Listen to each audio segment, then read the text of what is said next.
कोल्हापूर महानगरपालिकेच्या निवडणुकीसाठी प्रभाग क्रमांक 9 मधील काँग्रेसच्या 4ही उमेदवारांनी अंबाई टँक, हरिओम नगर, साने गुरुजी वसाहत परिसरात पदयात्रा काढली। नागरिकांशी थेट संवाद साधत काँग्रेसची ध्येय धोरणं, वचननामा याबद्दल माहिती देण्यात आली।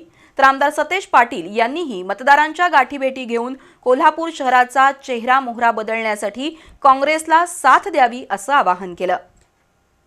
कोल्हापूर महानगरपालिका निवडणुकीसाठी प्रभाग क्रमांक 9 मधून राहुल माने, नंदकुमार पिसे, पल्लवी बोळाईकर आणि विद्या देसाई हे हात या चिन्हावर काँग्रेस पक्षाकडून निवडणूक लढवत आहेत।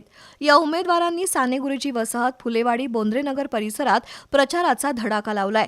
आज आमदार सतेज पाटील यांच्या समवेत राहुल माने यांच्यासह 4ही उमेदवारांनी अंबाई टँक परिसरातील शालिनी पॅलेस, हरिओम नगर परिसरात मतदारांशी संवाद साधला।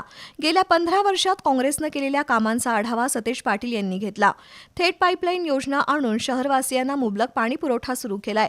जाहीरनाम्यातील वचनपूर्तीसाठी मतदारांनी काँग्रेसला साथ द्यावी असं आवाहन आमदार सतेज पाटील यांनी केलं। फुलेवाडी आणि लक्षतीर्थ वसाहतीमध्ये प्रतिनिधित्व करताना चांगल्या नागरी सुविधा देऊ शकलो।